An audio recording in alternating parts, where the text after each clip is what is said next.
This episode of the Breakthrough Success Podcast is brought to you by Jobber. Jobber is your business's command center. The easy-to-use app powers your sales, operations, and customer service all in one place.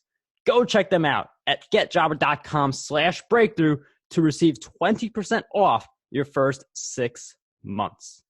What is up, Breakthrough Success listeners? Mark Bird, the podcasting coach here. And one of the things that you want to do to really be able to expand your horizons is to learn new languages. I feel like this is something so many people want to do, but they don't necessarily know how to do it. That's why we brought on someone who teaches people how can we turn downtime into language learning. Our guest who joins us today, she teaches people how to learn new languages. She has taught languages for over 20 years on 3 different continents, and she knows 6 of them to various levels of frequency. Our guest has led workshops for language teachers online at the BETT Show in London, the annual ACTFL convention, language show live in London, and at schools in Europe and the US. So she has been leading a lot of people through this process and has been featured on several podcasts, Breakthrough Success being one of them right now, and Side Hustle School being another she's been featured on in the past. So our guest who joins us for this episode is none other than Janina Klimas. Klimas. It's a difficult one. I've been living with it for a long time. I know it's not. My apologies. It's all right. It's not every day you see it. It is a pleasure to have you on the show. Thank you so much for having me. I'm so excited.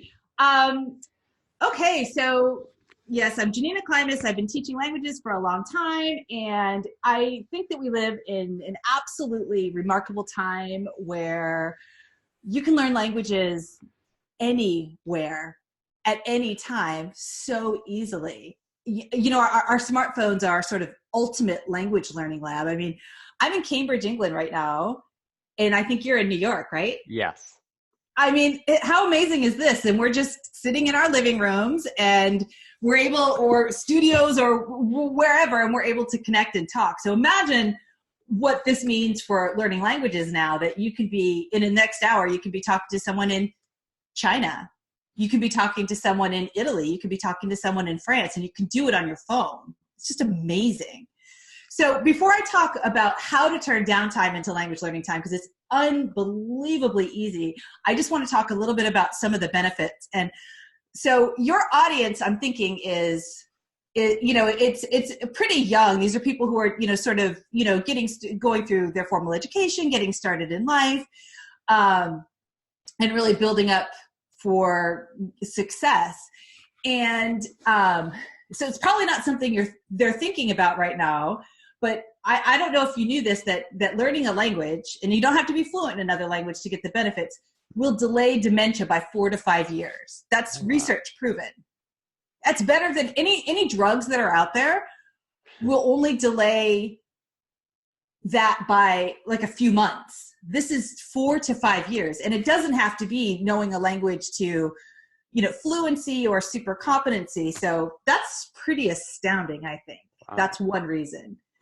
And so many young people now are global, right?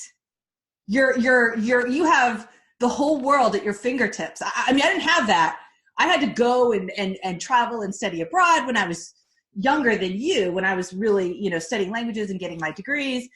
You don't have to do that now. You guys have whole markets, the entire world at your fingertips. And even knowing a language well enough to be able to, say a few words to someone in their native language can go a long way in building that relationship. And we all know this is all about relationships, right? We're all people and we all want to get along, right?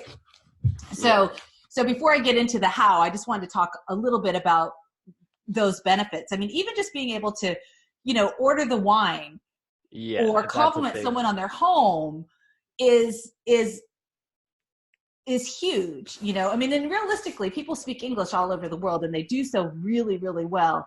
So, technically you can get by with that, but I mean, people are so kind and so much more willing to open up to you when you speak their language. And I mean, language learning, I feel like a lot of people get the benefits. It does come down to that time factor. And Yep. it's definitely easier now than it was ever before with the smartphone being this language learning tool.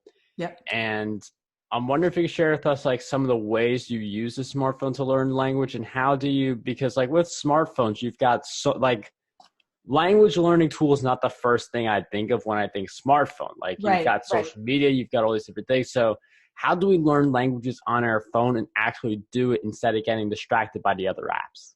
Okay. Oh, excellent question.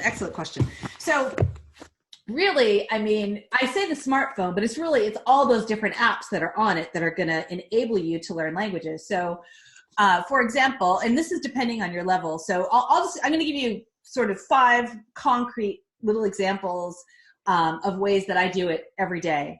So one of my very favorite ways to use my smartphone to learn languages at every single level is my Audible app. And I mean, I know there's equivalents and there's free audiobooks, and so whatever works for you. But personally, I like the Audible app because of the amount of content that's in there. You know, I get a subscription every year to audible.com, and I get to pick my books. And as a busy person, that's one way that I'm able to continue reading really regularly, is by listening. So I would listen, as a very beginner, I would listen to audio courses. So sort of like Pimsleur is a great example. They use spaced repetition, and it's available in tons of languages. That's one example. I love, for beginners, another course called Collins. They put out a lot of language courses. I love short stories.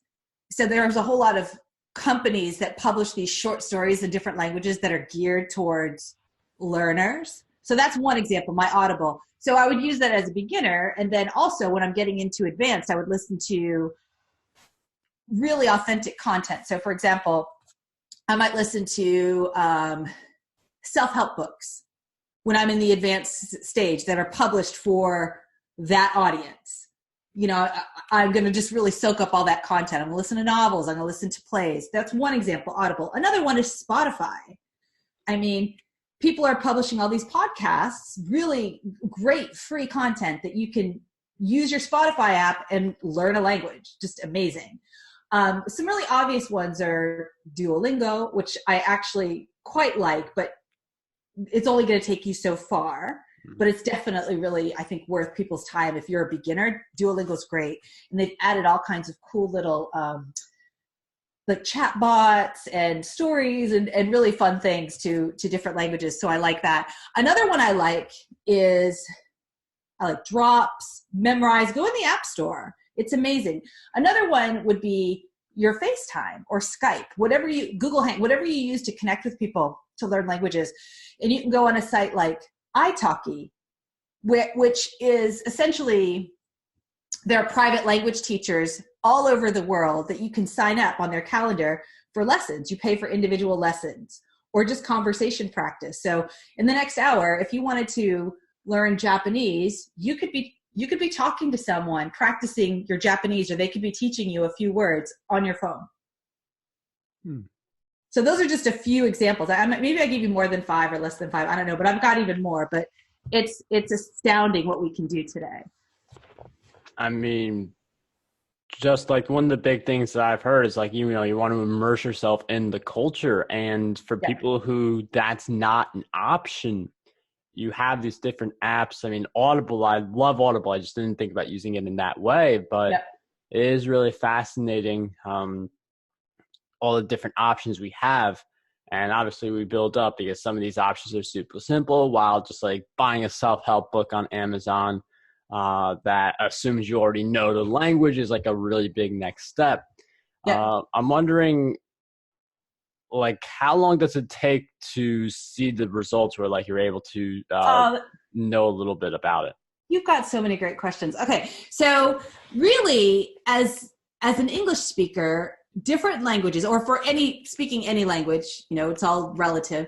So as an English speaker, there are different categories of languages, meaning if my native language is English, then a language like French, which we actually share tons of vocabulary with French. French is a lot easier than it looks or sounds. We share so much with that language.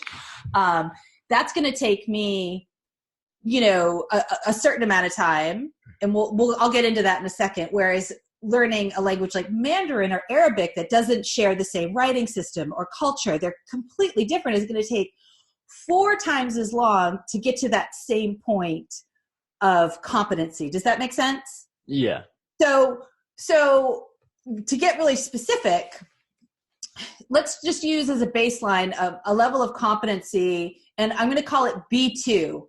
Because that's the official name in Europe. We say B2, that's a certain level of fluency. In the United States, we call it advanced, low, intermediate, high. And it's when you can it's what a lot of people would consider being fluent in another language. So you're not perfect, you're far from perfect, but you can converse with people. You can function in that language. And so to get to that point, a lot of English speakers, it would take maybe 1,000 hours for like one of those easier languages. And if you get really competent at languages, you know how to speed that process up. For a language like French or Spanish or Dutch, languages that are really pretty close to English, like think the countries that are close to England for the most part, right? Their languages and cultures are more similar than far away, like Korean or Japanese or Arabic. That's going to take sort of 2,000 to 3,000 hours. And then you have some languages that are in between, like German's slightly more difficult. And then after that, Russian is quite a bit more difficult than German for an English speaker to learn. So I always like to think in I like to think in terms of 5 weeks, and I do that for a few reasons. As a school teacher, I've always had sort of 9 weeks off during the summer, and for different reasons. I've always wanted to spend part of that summer improving my language skills in one language or another. And so 200 hours is a good, if you can get 200 hours of focused practice and study in, you can make an unbelievable amount of progress. You can be really pretty good at it. And at every level. For a beginner, you can see results sort of right away. And I would tell you to focus on something called chunking, which is learning language in meaningful chunks. So you would want to think about not just learning a bunch of words and phrases, right, that don't seem sort of related to any theme, but thinking about completing what we call a task in languages. So for example, a task might be greeting someone appropriately, let's just say. Okay, so you want to be able to meet and greet people for the first time appropriately. Focus on that task and learn all your words and phrases in chunks that are meaningful. So for example, instead of learning just the word I, maybe it's good to learn I would like. That would be a really useful chunk to learn because you can use that at a restaurant, you can use that at someone's house. We have more great content coming up in this episode, but first we have a message from today's sponsor, Jobber. Jobber's award-winning software helps small home service businesses organize their entire operations, from scheduling jobs and managing their crews to invoicing customers and collecting payments. That way, you can spend more time on the services you're already great at. Job by job, business by business, Jobber is transforming the ways their customers deliver service. Start your free trial over at getjobber.com/breakthrough. All right, let's get right back into the episode. Learning a language, it's not like knowing, like in English, there's a lot, I know obviously all the different ways, a few different ways to say the same thing, but the things that phrases and sentences we use the most, and the words that we I would like is a very common one. Yep. So it's just a matter of based on what I know, and you could double me on this if not, but it's based on knowing very basic phrases just to get you by in a very basic conversation, then building from there. You got it. And then what happens is you start learning all that grammar from what you know. You're like, oh, wait a minute, that's this verb tense, that's this. Then you can start kind of adding the endings and you can start creating with language. And that's what we do when we become intermediate levels. And also, you learn enough words and phrases at the end of the day, they start working together to where you start creating your own sentences. And that's where you become fluent. When you can start taking all the words and phrases that not just the things that you memorized, and you can communicate. Yeah, I mean, it's just little things like that and being able to build up. But if you get that really, if you get the start of the sentence down, then it's just easier for you to figure. You can figure out what goes at the end based on the conversation, based on what you learn. But getting that beginning part down is really important. I do feel like some people view language learning as it can be tedious and can be, you got to get through a ton of hoops. It's something that, you got your business, how do I really squeeze this on the side? So I think if we make, and I know you tell people with this, making learning a new language fun. Yes. How do we do that? Okay, so I have a few things to say about that. So the very first thing that I want to say, back to those 5 weeks. So I used to do 5 weeks just during the summer. And then as technology has evolved, I started doing them all year round because it's possible now. So for example, and I change it up every 5 weeks so I don't get bored, right? And so let's get into the fun stuff. I mean, these apps that are out there are super addictive and fun. There's one called UTalk. And it's really basic. They don't promise anything like sort of Rosetta Stone might promise you, but it's they're like games. And a lot of Duolingo's like games. It's fun, spend a few weeks working on that. I love binge watching. I think we all binge watch now, you get on Netflix. Well, there's a plug-in, Netflix for language learning, and watch shows in Spanish or German. There's a site called Lyrics Training where you do basically karaoke while you learn languages at the same time. I love, going on language exchange is great because you are meeting other people. Like Hello Talk is one that I've actually just started on. I haven't had a lot of experience on it, but it comes highly recommended, where you're going to go and you're going to offer someone to practice their English. And they're going to practice, or you're going to get to practice whatever your target language is. Meeting people is fun. Reading for pleasure. That's another thing too. I mean, really taking the time out to read trashy stuff, like blogs and magazines. It doesn't have to be academic to work. Read stuff that you like. If you like reading about video games, read video games in your target language. If you like learning dance, you can learn salsa in Spanish online on YouTube for free, for example. So combining it with things that you love. So I mentioned Audible first because I love listening to books. That's how I get most of my reading in because I just don't have time to sit down and read as much as I would like to. So to me, that's fun. Another person might think that's torture. I don't want to read, 20 books in the next 3 months, whereas that's fun to me. So cooking is another good example. So there's tons of free cooking tutorials online. If you enjoy cooking, you can get recipes for free online and cook. You follow the target language. You can cook foods from other countries or watch the tutorials on YouTube. So those are just a few examples of making it fun. Another really fun thing is travel. So a few years ago, I went to Paris for 5 weeks and I stayed at an Airbnb. And a lot of language schools abroad in some of these big cities, and there's millions of them, they all kind of work for the most part in the same format. So you go and you do grammar for a couple of hours and then you do conversation it's basically 4 hours of language study in the morning, and then you get out at lunchtime, and then you have the rest of the day to do whatever you want. So how amazing is that? You can go be a tourist all around Paris every day and then study French in the morning. And I stayed at an Airbnb, and I didn't Airbnb my place out, but you could do that. You're in New York, who doesn't want to go to New York? So you rent your place out, you go stay at someone's place in Paris. You can get smart about the finance side of it and do something like, now, I live in England, so I'm able to get a pretty cheap train ticket to go to Paris. So that's not really an issue. But if I were in the States, I'd be using my Chase United rewards or something and make it free. So that's, I think, fun. Travel's fun.